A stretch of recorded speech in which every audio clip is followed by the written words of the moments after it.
wherever the work of deen is and wherever the effort of the Prophet is being applied, there is always barakah in those communities.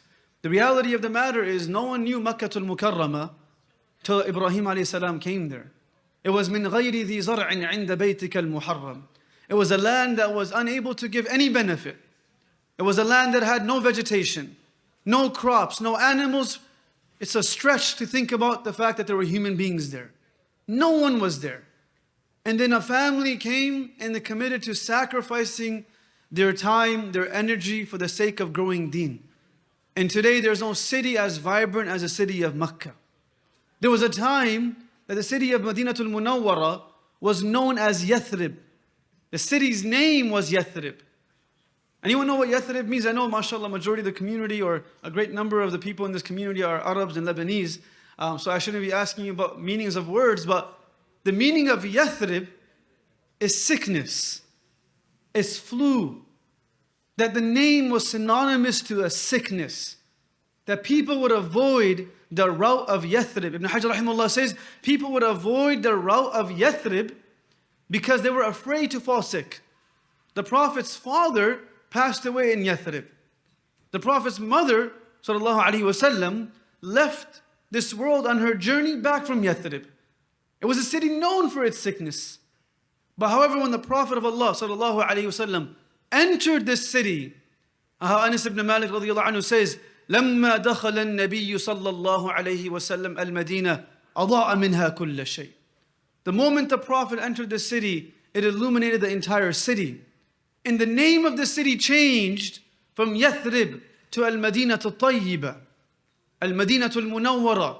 That he said, after today, no one will refer to the city as Yathrib. Now it's the purified city. It's the sanctified city. It's the illuminated city. And the cause of the name change had nothing to do with the landscape, had nothing to do with the infrastructure and the economical resources. The name change was simply because now the city had people present like the Sahabas. In the presence of the Prophet ﷺ, the beauty of our deen is that the barakah and the blessings and the sense of sakina, it transfers wherever the work of Allah is taking place. How the Prophet says in a beautiful hadith, whenever a group of people gather for the sake of remembering Allah, like how we are today, we have no other incentive from each other. We're gathering because we love Allah and we love the Prophet ﷺ, and we love each other based upon that foundation.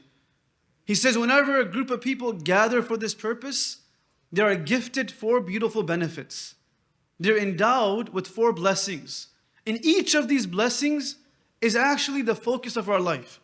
We're always aiming to earn these blessings. And they're earned by one thing. And this is what we call barakah. One movement, different forms of impact. But you're only doing one thing. But the efficiency of barakah is that one movement is able to create ripple effects in your impact.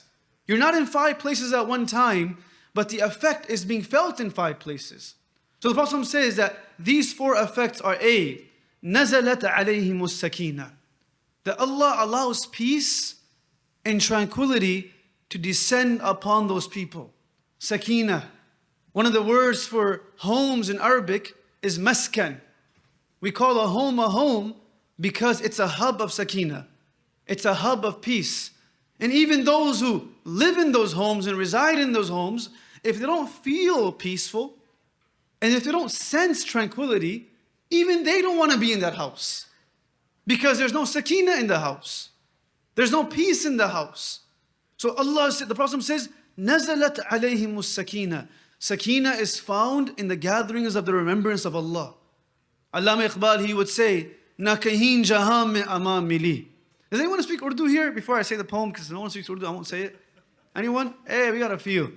We exist, right? You exist, right? I speak Arabic too, so I'm all right. But he says, نَكَهِينَ جَهَامِ أَمَامِ جو أمام ملی تو کہاں ملی میرے جرم خانہ خراب کو تیرا عفو بند نواز ملی. He says, nowhere in this world was I able to find peace, sakina. And I tried everything. Like today in the world, People are attempting new things to feel the sense of sakina that they wish to have in their life.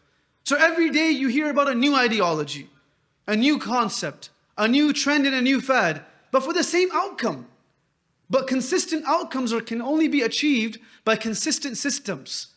And the system of sakina is Allah's remembrance. Imam al-Ghazali rahimahullah says, in a similar quote is referenced by Ibn al-Qayyim rahimahullah, where he says, consistent or temporary emotions will be earned through temporary things. So wealth is temporary, it can only give temporary emotions. Family is temporary, it will give us temporary impact. And he says the only thing which is everlasting is Allah.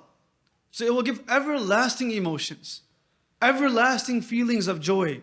قُلْ بِفَضْلِ اللَّهِ وَبِرَحْمَتِهِ فَبِذَلِكَ فَلْيَفْرَحُوا هُوَ خَيْرٌ مِمَّا يَجْمَعُونَ. The only time Allah says in the Quran to be happy is in this verse. Nowhere else in the Quran does Allah command us to be happy. Because happiness isn't the goal. Being content is the goal. Happiness is a concession. Ibn al-Qayyim rahimahullah says that the default state of life is difficulty. And the concession is happiness and ease. Therefore, gratitude is felt because a person knows it's a concession. And they don't believe it's a default state. So, نَزَلَتْ عَلَيْهِمُ السَّكِينَةِ. We're sitting in this gathering. I know it's a beautiful Islamic school anyways. There's always good things happening here. But in today's session, speaking about the Prophet's life and the Sahaba's life, we will feel sakina, inshaAllah. The second effect is وَغَشِيَتُمُ الرَّحْمَةِ. That Allah covers the gathering with His mercy. And the angels, they announce, the moment we stand and leave from this gathering, the angels will announce, قُومُوا مَغْفُورًا لَكُمْ. Stand as you have been forgiven. Simply by sitting in the gathering, a person is forgiven of their sins. No one earns a raise just by showing up to work. They have to fulfill their tasks and their duties. But the Prophet is saying, simply by sitting in a gathering, وَغَشِيَتُمُ الرَّحْمَةِ. Number 3, وَحَفَّتُمُ الْمَلَائِكَةِ. That Allah protects us through divine intervention, through the presence of angels. حَفَّتُمُ الْمَلَائِكَةِ. When the Prophet ﷺ and Abu Bakr radiyallahu anhu were in the cave of Thawr, and the mushrikun were looking for them, and Abu Bakr radiyallahu anhu said, لَوْ نَظَرَ تَحْتَ قَدَمَيْهِ لَأَبَصَرَنَا. If they were to look beneath their feet, they would find us. Such a state of fear, such a state of anxiety. But Allah protected them through divine intervention. This is what it means when Allah is in our life. Divine intervention was through a spider web, not human beings, through angels. And lastly, the greatest effect of sitting in a gathering of such a nature. Cultivating a home that remembers Allah. Cultivating an environment within the home where the Prophet's mention is happening continuously. The fourth effect is وَذَكَرَهُمُ اللَّهُ فِي مَنْ عِنْدَهُ. That Allah makes mention of our names in the gatherings of angels. And our names become famous in the heavens. Though fairly unknown in the world, our names become common within the people of the heavens. فَاذْكُرُونِي أَذْكُرُكُمْ. You remember me, I'll remember you. One day the Prophet ﷺ came to Ubay ibn Ka'b radiyallahu anhu, and he says to him, Ya Ubay, Inna Allah amarani an aqra alayka surat al-bayyinah. That Allah subhanahu wa ta'ala has ordered me to recite Surah Bayyinah to you. Lam yakun alladhina kafaru. Even the mashayikh and the hufad that lead salah don't want to read this surah. Right, except for Shaykh Ali, because I'm sure his Quran is very strong. But people like us, we always avoid Surah Bayyinah. It's too complicated for us, right? We'll just jump to Surah Zilzal. But he said, Allah has ordered me to recite this surah to you. And Ubay ibn Ka'ab stops in his tracks and he says, wait a second, Ya Rasulullah. Asammani Allah? Or qala asammani Rabbi? Did Allah actually say my name? Like, stop kidding with me. Did Allah actually say my name? Or did He simply say, recite the Quran to one of your companions? And the Prophet looked at him and said, no. Sammaka Rabbuk. Your Lord called you by your name. And he was so overwhelmed with joy. Like there is no one that is comparable to Allah. But imagine someone you look up to and they're your like everything. And they call you by your name. It's like, oh my God, this person actually knows that I exist. Of course, Allah knows everything. And he started to cry and his tears started to stroll down his cheeks just because Allah mentioned him by his name.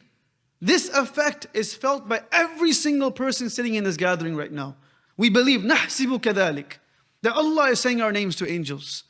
And when we leave this world, and when we enter a realm of the unknown, where there is nothing but fear and perhaps sadness and anxiety, the response that will be given to us will be, لَا تَخَافُوا وَلَا تَحْزَنُوا.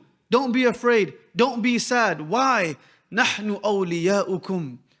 We're your friends. We know who you are. We know your names because Allah would mention your name quite often. You're well known to us. You're not a stranger to us. So when we sit in these gatherings, for the sake of understanding why we're here, is to be mentioned by the greats, being mentioned by Allah within the gathering of the angels, feeling sakina, knowing that we'll be forgiven, and knowing that we're being protected. This is why we're in these gatherings. It's an honor for us to be here.